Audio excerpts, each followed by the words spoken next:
Hi friends, ನಮಸ್ತೆ. ನಾನು ನಿಮ್ಮ Nandini Lakshmipathi. Thank you so much ಯಾರೆಲ್ಲ ಸಬ್ಸ್ಕ್ರೈಬ್ ಮಾಡ್ಕೊಂಡಿದ್ದೀರಾ, ಹಾಗೆ ನನ್ನ ಇನ್ನೂ ಚಾನಲ್ನ ಸಬ್ಸ್ಕ್ರೈಬ್ ಮಾಡದೆ ನೋಡ್ತಾ ಇದ್ದೀರಾ, ದಯವಿಟ್ಟು ಸಬ್ಸ್ಕ್ರೈಬ್ ಮಾಡ್ಕೊಳ್ಳಿ. ಹಾಗೆ ಲೈಕು, ಶೇರು, ಕಮೆಂಟು ಮಾಡಿದವ್ರಿಗೆ ಥ್ಯಾಂಕ್ ಯು ಸೋ ಮಚ್ ಅಂತ ಹೇಳ್ತಾ ನನ್ನ ವಿಡಿಯೋನ ಸ್ಟಾರ್ಟ್ ಮಾಡ್ತಾ ಇದ್ದೀನಿ.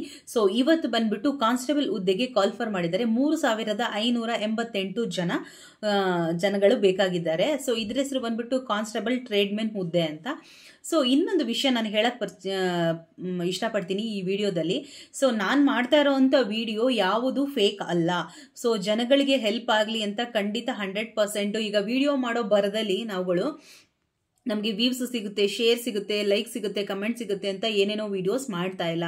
ಸೊ ಜನಗಳಿಗೆ ಉಪಯುಕ್ತ ಆಗುವಂಥ ಮಾಹಿತಿನೇ ನಾನು ಕೊಡ್ತಾ ಇರೋದು. ಸೊ ಯಾರೆಲ್ಲ SSLC ಮಾಡ್ಕೊಂಡಿದ್ದೀರಾ, ಸೊ ಅಂಥವರಿಗೆ ಪರ್ಟಿಕ್ಯುಲರ್ ಆಗಿ ಗೌರ್ನಮೆಂಟ್ನ ಜಾಬ್ಸ್ನ ಹುಡುಕಿ ನಾನು ವಿಡಿಯೋಸ್ ಮಾಡ್ತಾ ಇರೋದು. ಸೊ ಯಾಕೆ ಅಂತ ಅಂದರೆ, ನಾನು ಒಂದು ಕಾಲದಲ್ಲಿ SSLC ಮುಗಿಸಿದಾಗ ನಾನು ತುಂಬಾ ಕಷ್ಟಪಟ್ಟೆ. ಯಾಕೆ ಅಂತ ಅಂದರೆ, ನನಗೆ ಈ ಜಾಬ್ಸ್ಗಳ ಬಗ್ಗೆ ಆಗಿರ್ಬೋದು, ಬೇರೆ ಯಾವುದ್ರ ಬಗ್ಗೆ ಡೀಟೇಲ್ಸ್ಗಳು ಆನ್ಲೈನಲ್ಲೆಲ್ಲ ಅವಾಗ ಅಷ್ಟು ಇಂಪ್ರೂವ್ ಆಗಿರಲಿಲ್ಲ. ಸೊ ತುಂಬಾನೇ ಕಷ್ಟಪಡ್ತಾ ಇದ್ದೆ. ನಾನು ಯಾರ ಹತ್ರ ಕೇಳೋದು, ಮತ್ತೆ ಯಾವ್ದಾದ್ರು ಗೌರ್ಮೆಂಟ್ ಎಂಪ್ಲಾಯೀಸ್ ಹತ್ರ ಹೋಗಿ ಕೇಳೋದು, ಯಾವಾಗ ಕಾಲ್ಫರ್ ಮಾಡ್ತಾರೆ, ಅದಕ್ಕೇನು ಸಂಬಂಧಪಟ್ಟಿದೆ ಅಂತ ಕೇಳೋದು. ಹಾಗೆ ಉದ್ಯೋಗಿನಿ ವಾರ್ತಾ ಅಂತ ಪೇಪರ್ ಬರ್ತಿತ್ತು ಅವಾಗೆಲ್ಲ. ಸೊ ಅದು ಬರ್ತಾ ಇತ್ತು 15 ಡೇಸ್ ಒನ್ಸು, ಇಲ್ಲಾಂದ್ರೆ ವೀಕ್ಲಿ ಒನ್ಸು, ಇಲ್ಲ 20 ಡೇಸ್ ಒಂದ್ಸಲಿ ಬರ್ತಾ ಇತ್ತು. ಅದು ಎಲ್ಲ ಕಡೆನೂ ಸಿಗ್ತಾ ಇರಲಿಲ್ಲ. ಸೊ ಕೆಲವೊಂದು ಪೇಪರ್ ಮಾರ್ಟ್ಸಲ್ಲಿ ಮಾತ್ರ ಸಿಗ್ತಾ ಇತ್ತು. ಸೊ ಅಲ್ಲಿಗೆ ಹೋಗಿ ಹುಡುಕಿ ತಂದು ಅದನ್ನ ನಾನು ಅಪ್ಲೈ ಮಾಡ್ತಾ ಇದ್ದೆ ಜಾಬ್ಸ್ಗೆ. ಓಕೆನಾ. ಸೊ ಅದಕ್ಕೋಸ್ಕರ ನಾನು ಆ ಥರ ಎಷ್ಟೊಂದು ಜನ SLC ಮಾಡ್ಕೊಂಡಿರೋರಿಗೆ ಗೊತ್ತಾಗೋದಿಲ್ಲ ವೆಬ್ಸೈಟ್ ಎಲ್ಲಿ ಸಿಗುತ್ತೆ, ನಮಗೆ ಗೌರ್ಮೆಂಟ್ ಜಾಬ್ಸ್ ಹೇಗೆ ಸಿಗುತ್ತೆ, ಗೌರ್ಮೆಂಟ್ ಜಾಬ್ಸ್ಗೆ ಹೇಗೆ ಅಪ್ಲೈ ಮಾಡೋದು, ನಾವು ಓದಿರೋ 10ನೇ ಕ್ಲಾಸಿಗೆ ಸಿಗುತ್ತಾ, ಸಿಗಲ್ವಾ, ಇಷ್ಟೆಲ್ಲ ತಲೆ ಬಿಸಿಗಳಿರುತ್ತೆ, ತಲೆನೋವುಗಳಿರುತ್ತೆ, ಅವ್ರಿಗೂ ಗೊತ್ತಿರಲ್ಲ. ಅದಕ್ಕೆ SSLCನಲ್ಲಿ ತುಂಬ ಚೆನ್ನಾಗಿ ರ್ಯಾಂಕ್ ತಗೊಂಡಿರೋರು ಮುಂದಕ್ಕೆ ಓದಕ್ಕಾಗದೆ ಸ್ಟಾಪ್ ಮಾಡಿಬಿಟ್ಟಿರ್ತಾರೆ. ಸೊ ಅಂಥವರಿಗೆ ಅಂತಾನೆ ನಾನು ಈ SSLC ಈಗ ಸಂಬಂಧಪಟ್ಟಂತ ಗೌರ್ನಮೆಂಟ್ನ ಜಾಬ್ಸ್ನ ಮಾಡ್ತಾ ಇರೋದು.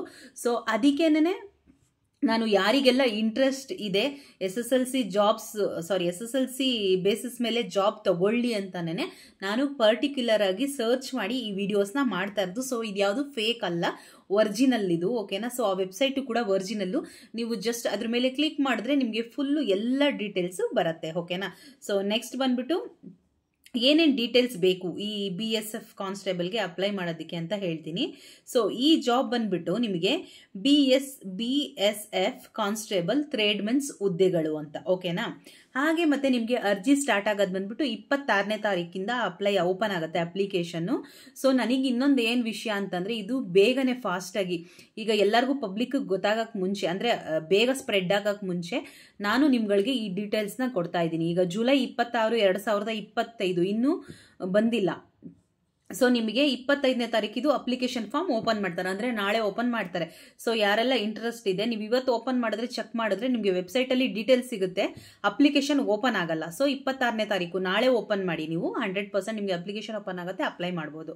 ಮತ್ತೆ ಲಾಸ್ಟ್ ಡೇಟ್ ಬಂದ್ಬಿಟ್ಟು August 25, 2025, ಅಂದರೆ ನೆಕ್ಸ್ಟ್ ಮಂತ್ 25ನೇ ತಾರೀಕುವರೆಗೂ ನಿಮಗೆ ಟೈಮ್ ಇದೆ. ಯಾರಿಗೆಲ್ಲ ಇಂಟ್ರೆಸ್ಟ್ ಇದೆ ಬೇಗ ಬೇಗ ಹೋಗಿ ನಾಳೆಯಿಂದ ಅಪ್ಲೈ ಮಾಡ್ಕೊಳ್ಳೋಕ್ಕೆ ಸ್ಟಾರ್ಟ್ ಮಾಡಿ.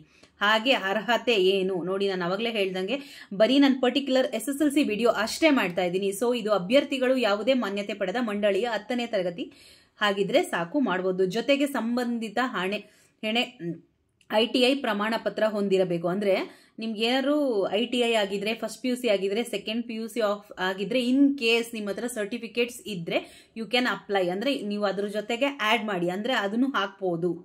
ಓಕೆನಾ. ಸೊ ವಯೋಮಿತಿ ಕನಿಷ್ಠ 18 ವರ್ಷ, ಗರಿಷ್ಠ 25 ವರ್ಷ. ಹಾಗೆ ಇದು ಮೀಸಲಾತಿ ವರ್ಗದ ಅಭ್ಯರ್ಥಿಗಳು OBC ಬಂದ್ಬಿಟ್ಟು OBC ಅಂಡ್ SC ST ಇವರೆಲ್ಲರೂ ಕೂಡ ಅಪ್ಲೈ ಮಾಡ್ಕೋಬಹುದು. ಓಕೆನಾ. ಹಾಗೆ ನೆಕ್ಸ್ಟ್ ಬಂದ್ಬಿಟ್ಟು BSF ನೇಮಕಾತಿಯ ಹಂತ ಹಂತವಾಗಿ ನಡೆಯಲಿದೆ. ಹೌದು, ಸ್ಟೆಪ್ ಬೈ ಸ್ಟೆಪ್ ನಿಮಗೆ ಪರೀಕ್ಷೆ ತಗೊಂತಾರೆ ಅವರು. ಏನೇನು ಅಂತಂದ್ರೆ, ಲಿಖಿತ ಪರೀಕ್ಷೆ, ಮತ್ತೆ ದೈಹಿಕ ದಕ್ಷತಾ ಪರೀಕ್ಷೆ, ವೈದ್ಯಕೀಯ ಪರೀಕ್ಷೆ, ದಾಖಲೆ ಪರಿಶೀಲನೆ. ಲಿಖಿತ ಪರೀಕ್ಷೆ ಬಂದ್ಬಿಟ್ಟು ನಿಮಗೆ ಬುಕ್ಸ್ ಎಲ್ಲ ಸಿಗುತ್ತೆ, ಅದ್ರದ್ದು ಕಾನ್ಸ್ಟೇಬಲ್ದು ಬುಕ್ಸ್ ಸರ್ಚ್ ಮಾಡಿದ್ರೆ ನಿಮಗೆ ಸಿಗುತ್ತೆ. ಈ ಮೈಸೂರು ಬ್ಯಾಂಕ್ ಹತ್ರ ಸಿಗುತ್ತೆ ನೋಡಿ. ಇಲ್ಲ ಅಂತಂದ್ರೆ ನೀವು ಇಲ್ಲೇ ಎಲ್ಲಾದ್ರೂ ನಿಯರ್ ಇದ್ದೀರಾ ಅಂತಂದ್ರೆ ಸಪ್ನ ಬುಕ್ ಹೌಸ್ ಹೋಗಿ ಕಾನ್ಸ್ಟೇಬಲ್ಗೆ ಸಂಬಂಧಪಟ್ಟಿದ್ದ ಬುಕ್ಸ್ ಕೊಡಿ ಅಂತಂದ್ರೆ 100% ಕೊಡ್ತಾರೆ. ಅದು ಫುಲ್ ಹೇಳಿ ನೀವು ನೇಮ್ನ. ಓಕೆನಾ. ಹಾಗೆ ಮೈಸೂರು ಬ್ಯಾಂಕು, ಕಾರ್ಪೊರೇಷನ್ ಹತ್ರ, ಕೋರ್ಟ್ಸ್ಗಳ ಮುಂದೆ ಎಲ್ಲ ಇಟ್ಕೊಂಡಿರ್ತಾರೆ ಹಳೆ ಬುಕ್ಸ್ಗಳು. ಅಂದ್ರೆ ಈ ತರ ಗವರ್ನಮೆಂಟ್ ಜಾಬ್ಗೆ ಸಂಬಂಧಪಟ್ಟಂತಾನೆ ಬುಕ್ಸ್ಗಳು ನಿಮಗೆ ಸಿಗತ್ತೆ. ಸೊ ಯಾರ್ಯಾರು ಬೇಕು ಹೋಗಿ ಅಲ್ಲಿ ತಗೊಂಡು ಬನ್ನಿ. ಇಲ್ಲಾಂದ್ರೆ ಇವಾಗ ನಮ್ದು ಆನ್ಲೈನ್ಗಳು ತುಂಬಾನೇ ಅಪ್ಡೇಟ್ ಆಗಿದೆ. ಸೊ ನಿಮಗೆ ಈಗೆಲ್ಲನೂ ಆನ್ಲೈನಲ್ಲೇ ಸಿಕ್ಬಿಡತ್ತೆ. ಸೊ ನಿಮಗೆ ಬುಕ್ಸೇ ಬೇಕು ಅಂತಂದರೆ ನೀವು ಅಲ್ಲಿ ಹೋಗಿ ತೊಗೋಬೋದು.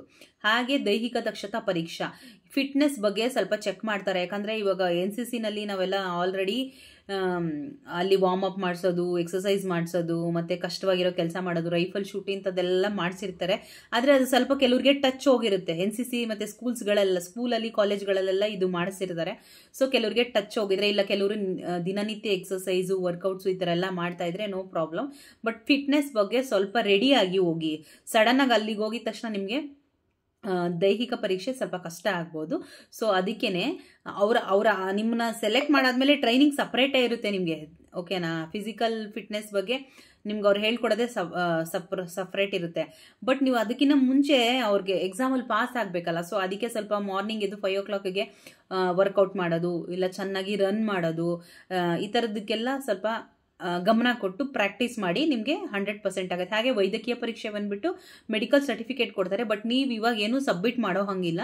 ನೀವು ಎಕ್ಸಾಮ್ ಬರೆದು ಪಾಸ್ ಆದಾಗ, ಅವ್ರು ಆಯ್ಕೆ ಆದಾಗ ಕರೀತಾರಲ್ವ, ಅವಾಗ ಅವರೇ ನಿಮಗೆ ವೈದ್ಯಕೀಯ ಪರೀಕ್ಷೆ ಮಾಡ್ತಾರೆ, ಓಕೆನಾ. ದಾಖಲೆ ಪರಿಶೀಲನೆಗಳು ಅಂದರೆ ನಿಮ್ಮ ಹತ್ರ SLC ಮಾರ್ಕ್ಸ್ ಕಾರ್ಡ್ ಒರಿಜಿನಲ್ಲ, ಆಧಾರ್ ಕಾರ್ಡು, ಪ್ಯಾನ್ ಕಾರ್ಡು ಇದೆಲ್ಲ ಒರಿಜಿನಲ್ಲ ಅಂತ ಡಾಕ್ಯುಮೆಂಟ್ಸ್ನ ತರಕ್ಕೆ ಹೇಳ್ತಾರೆ.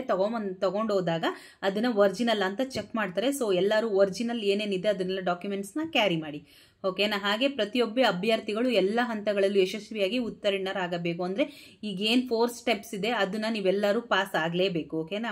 ಅರ್ಜಿ ಸಲ್ಲಿಸುವ ವಿಧಾನ, ಅಧಿಕೃತ ವೆಬ್ಸೈಟ್ಗೆ ಹೋಗಿ bsfgovernment.in ಅದ್ರ ಮೇಲೆ ಕ್ಲಿಕ್ ಮಾಡಿದ್ರೆ, ನಾನು ಅವಾಗಲೇ ಹೇಳಿದೆ ಇದು ಯಾವುದು ಫೇಕ್ ಅಲ್ಲ, ಇದು 100% ಗವರ್ನಮೆಂಟ್ ಕಾಲ್ ಫಾರ್ ಮಾಡಿರೋಂಥ ಜಾಬ್ಸೇನೆ. ಸೊ bsf.government.in ಮೇಲೆ ಕ್ಲಿಕ್ ಮಾಡಿದ್ರೆ ನಿಮಗೆ ಪೂರ್ತಿ ಡೀಟೇಲ್ಸ್ ಬರುತ್ತೆ. ಹಾಗೆ ಅಲ್ಲಿ ನಿಮಗೆ ಅಪ್ಲೈ ಆನ್ಲೈನ್ ಅಪ್ಲಿಕೇಶನ್ಸ್ ಅಂತ ಬರುತ್ತೆ. ಅದ್ರ ಮೇಲೆ ಕ್ಲಿಕ್ ಮಾಡಿದ್ರೆ ನಿಮಗೆ ಫುಲ್ಲು ಡೀಟೇಲ್ಸ್, ನೀವು ಏನೇನು ನಿಮ್ಮದು ಡೀಟೇಲ್ಸ್ ಇದೆ ಅದನ್ನು ಹಾಕಿ ಸಬ್ಮಿಟ್ ಕೊಡ್ಬೋದು.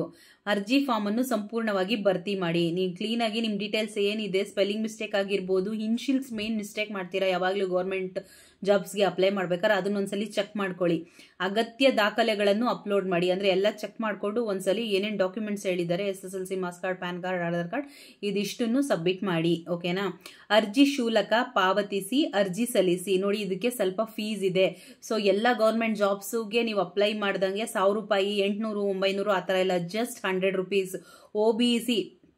OBC ಅವ್ರಿಗೆ ಸಾಮಾನ್ಯ ಹಾಗೂ OBC ಅವ್ರಿಗೆ 100 ರೂಪೀಸು, SC ಆ್ಯಂಡ್ ST ಅವರಿಗೆ 0, ಅವ್ರಿಗೇನು ಪೇ ಮಾಡೋ ಹಂಗಿಲ್ಲ, ಓಕೆನಾ.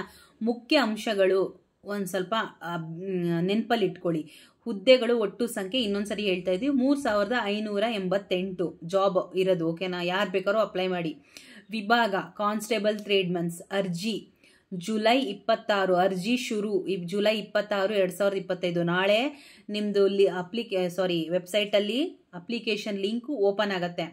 ಅಧಿಕೃತ ವೆಬ್ಸೈಟ್ www.bsf.government.in. ಲಾಸ್ಟ್ ಡೇಟ್ ಅಪ್ಲಿಕೇಶನ್ದು ಅಪ್ಲೈ ಮಾಡಬೇಕಾಗಿರೋದು 25/2025 ಆಗಸ್ಟ್, ಓಕೆನಾ. ನೆಕ್ಸ್ಟ್ ಮಂತ್ವರೆಗೂ ಟೈಮ್ ಇದೆ ನಿಮಗೆ. ಮತ್ತು ನಿಮ್ಮ ಹತ್ರ ತಾಂತ್ರಿಕ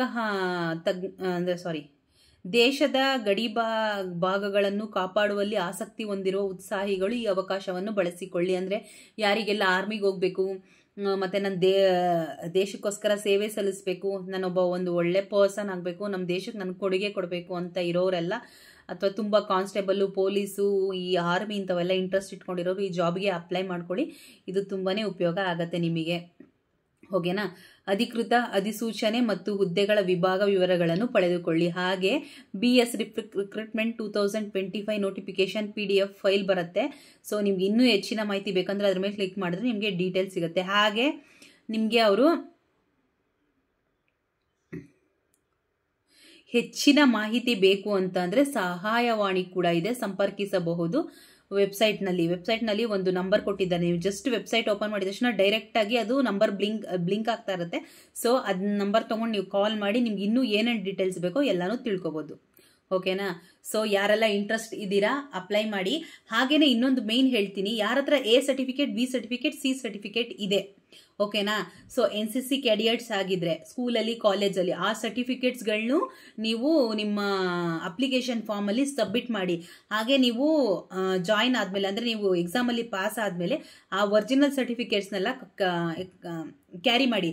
ಇಲ್ಲ ಅಂತ ಅಂದರೆ ನಿಮಗೆ ಇನ್ನೂ ಬೆಸ್ಟು, ಅಂದರೆ ಒಳ್ಳೆ ಇನ್ನೂ ಅವಕಾಶ ಜಾಸ್ತಿ ಸಿಗುತ್ತೆ. ಅಂದರೆ ಫಾಸ್ಟಾಗಿ ನಿಮ್ಮನ್ನ ಸೆಲೆಕ್ಟ್ ಮಾಡ್ತಾರೆ. ಏನು ಎನ್ಕ್ವೈರಿನೇ ಮಾಡದೆ ನಿಮ್ಮನ್ನ ಯಾರು A-B ಸರ್ಟಿಫಿಕೇಟ್ಸ್ ಯಾರ ಕೈಲೈತೋ ಅವರಿಗೆಲ್ಲ ಇದು ಬೆಸ್ಟ್. ಇನ್ನೂ ಅವ್ರಿಗೆಲ್ಲ ಏನು ಜಾಸ್ತಿ ಕ್ಲಾರಿಫಿಕೇಶನ್ ತಗೊಳ್ಳಲ್ಲ, ಡೈರೆಕ್ಟಾಗಿ ತೊಗೊತಾರೆ. ಓಕೆನಾ. ಸೊ A-B ಸರ್ಟಿಫಿಕೇಟು ಎಲ್ರಿಗೂ ಗೊತ್ತಿರಲ್ಲ, ಬಟ್ ಅದೊಂದ್ಸಲ ಹೇಳ್ಬಿಡ್ತೀನಿ. ಏನು ಅಂತಂದರೆ A-B-C ಸರ್ಟಿಫಿಕೇಟ್ ಬಂದ್ಬಿಟ್ಟು NCCಯಲ್ಲಿ ನಮಗೆ ಸಿಗುತ್ತೆ. B ಸರ್ಟಿಫಿಕೇಟ್ ಬಂದ್ಬಿಟ್ಟು ನಾವು 8th 9th 10th ಈ ಇದರಲ್ಲಿ ಓದ್ತಾ ಇದ್ದಾಗ ಸ್ಕೂಲ್ನಲ್ಲಿ ನಮಗೆ NCC ಕ್ಯಾಂಪ್ಸ್ ಅಂತ ಮಾಡ್ತಾರೆ ಎಲ್ಲರಿಗೂ ಮಕ್ಕಳಿಗೆ. ಆವಾಗ ಅಲ್ಲಿ 15 ದಿನ 20 ದಿನ ಕೆಲವೊಂದು ಕ್ಯಾಂಪ್ಸ್ ಇಡ್ತಾರೆ. ಓಕೆನಾ. ಜಾಲಹಳ್ಳಿ ಕ್ರಾಸಲ್ಲಿ ಅಲ್ಲಿ ಮಾಡ್ಬೋದು, ಮತ್ತು ಏರ್ಫೋರ್ಸ್ ಎಲ್ಲಿದೆ ಅಲ್ಲಿ. ಹಾಗೆ ಸಮ್ಟೈಮ್ಸ್ ಡೆಲ್ಲಿಗೆ ಹೋಗೋ ಅವಕಾಶನೂ ಇರುತ್ತೆ. ಡೆಲ್ಲಿಗೂ ಕರ್ಕೊಂಡು ಹೋಗ್ತಾರೆ. ಅಲ್ಲೂ ಕೂಡ ಒಂದು 15 ದಿವಸ ಕ್ಯಾಂಪ್ ಹಾಕ್ತಾರೆ. ಅಲ್ಲಿ ಪೊಲೀಸಿಗೆ ಸಂಬಂಧಪಟ್ಟಂಗೆ ಏನೇನು ತರಬೇತಿಗಳು ಕೊಡ್ತಾರೋ ಹಾಗೆ ನಮಗೂ ಕೊಡ್ತಾರೆ. ಸೊ ಈ ಥರ ಎಲ್ಲರೂ ತೊಗೊಂಡಿರೋರು ಯಾರಾದರೂ ಸ್ಕೂಲಲ್ಲಿ ಕಾಲೇಜಲ್ಲಿ ಇದ್ರೆ ನಿಮ್ಮ ಸರ್ಟಿಫಿಕೇಟ್ಸ್ ಇದ್ರೆ ಅಪ್ಲೈ ಮಾಡಿ, ನಿಮಗೆ ಈಸಿಯಾಗಿ ಕೆಲಸ ಸಿಗುತ್ತೆ. ಅದಂತೂ 100% ಕನ್ಫರ್ಮ್ ಅಂತ ಹೇಳ್ಬೋದು. ಸೊ ಹಾಗಂತ ಹೇಳ್ತಾ ನನ್ನ ವಿಡಿಯೋನ ಮುಗಿಸ್ತಾ ಇದ್ದೀನಿ. ಥ್ಯಾಂಕ್ ಯು ಸೋ ಮಚ್ ಎಲ್ಲರಿಗೂ. ಯಾರೆಲ್ಲ ಈ ಇಂಟ್ರೆಸ್ಟ್ ಇದೆ ಜಾಬಿಗೆ ಅಪ್ಲೈ ಮಾಡ್ಕೊಳ್ಳಿ, ಮಿಸ್ ಮಾಡಬೇಡಿ. ಒಳ್ಳೆ ಸುವರ್ಣಾವಕಾಶ. ಹಾಗೆ ಸ್ಯಾಲ್ರಿ ಬಂದ್ಬಿಟ್ಟು ನಿಮಗೆ 35,000 ವೇತನ. ಓಕೆನಾ. ಥ್ಯಾಂಕ್ ಯು ಸೋ ಮಚ್ ಅಂತ ಹೇಳ್ತಾ ನನ್ನ ವಿಡಿಯೋನ ಮುಗಿಸ್ತಾ ಇದ್ದೀನಿ. ಬಾಯ್.